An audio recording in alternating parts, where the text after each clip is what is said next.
High in the mountains of Japan, where the cedars grow tall and the mist never lifts, the air goes suddenly still. Then a gust from nowhere bends the trees. The mountain monks knew that wind. It meant one of the old lords of the peak was watching. They feared it as a demon. They also begged it to teach them. How can one creature be both? Tonight, the Tengu. Welcome to Yokai Night. Every couple of nights, I take one Japanese yokai and dig into its history, the customs that shaped it, the old legends, and its monster cousins around the world. Tonight, the Tengu. The name Tengu means heavenly dog, which is odd, because it has almost nothing to do with a dog. Hang on, I know that face. The red mask with the long nose. That's what Urokodaki wears in Demon Slayer, right? The very same, and notice what he is in that story, the stern mountain mentor. Hold that thought, it's no accident. We'll tour all its famous faces later. But the original Tengu didn't have that nose at all. In its oldest form it was a fearsome bird, beak and black wings, the Karasa Tengu, the crow Tengu. So how did it get the long red nose? Patience. That comes later, and there's a rather proud little reason for it.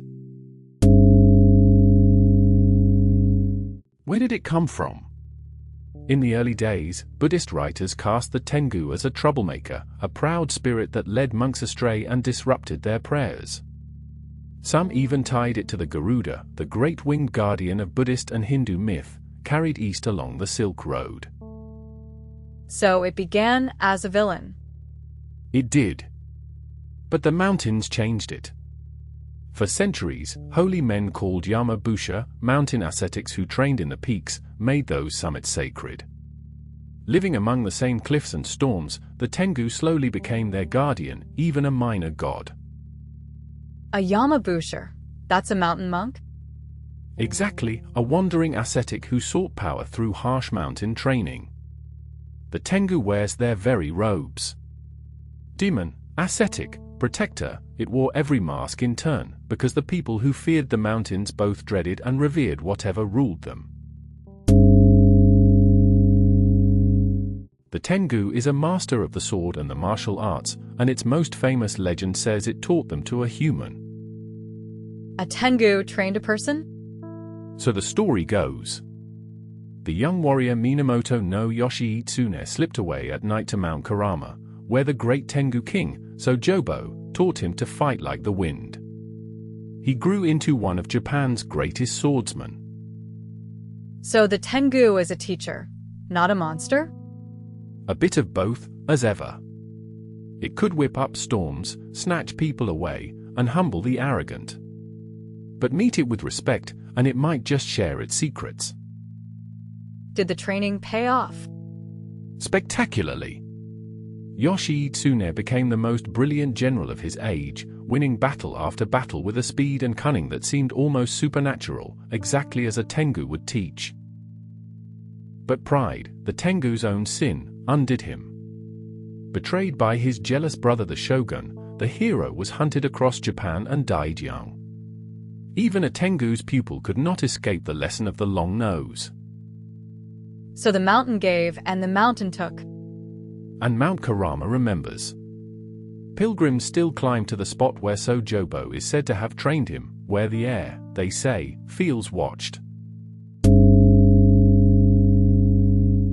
Now to that nose, and the Tengu's most human flaw, pride. The Japanese language never let it go.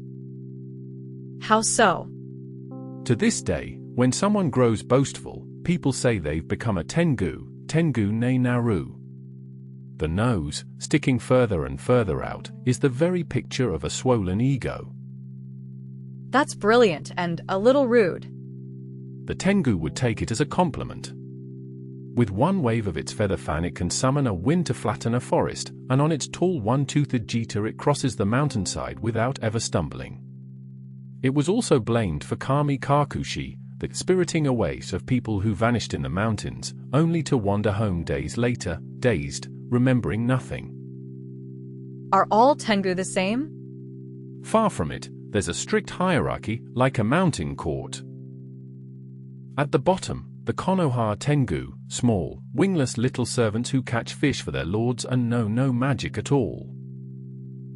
Above them, the Karasa Tengu, the crow-beaked warriors, the rank and file of the mountain. And at the top, the Dai Tengu, the long-nosed lords like Sōjōbō, each ruling his own peak. In the west they even speak of the Guhin, a wolf-faced Tengu that wardens the sacred mountains. And the court had famous members. When Emperor Sutoku died in exile, cursing the court that betrayed him, people whispered that he had become the greatest and angriest Dai Tengu of all.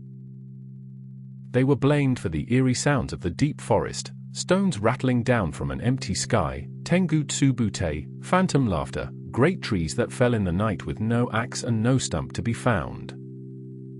And they really punished pride? Endlessly. Arrogant monks were spirited away and left dazed in treetops.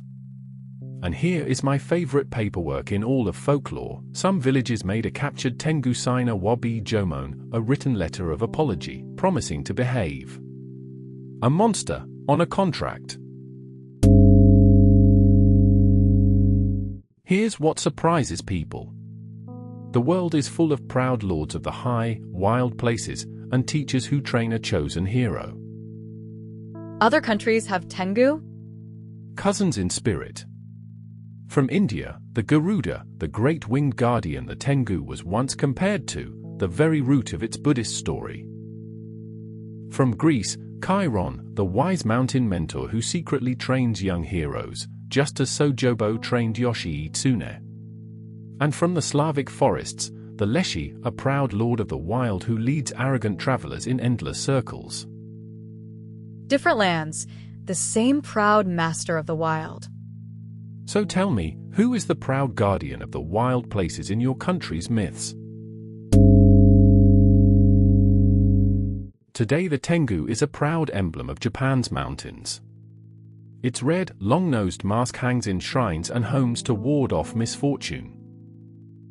And Mount Takao, near Tokyo, honors it with towering statues and festivals, the easiest Tengu pilgrimage from the city. And in Kamakura, at Kenchoji, a long flight of stone steps up to the Hansobo shrine is lined with bronze Tengu, a whole host of them, wings spread, standing guard over the temple. You've met its face elsewhere too. Sakonji Urokodaki, the masked mentor in Demon Slayer, wears a Tengu mask. There's Tengu Man in Mega Man, the Tengu of Nio and Kekaishi, and One Piece's Tenguiyama Hitetsu. The demon the monks once feared has become a beloved guardian of the heights.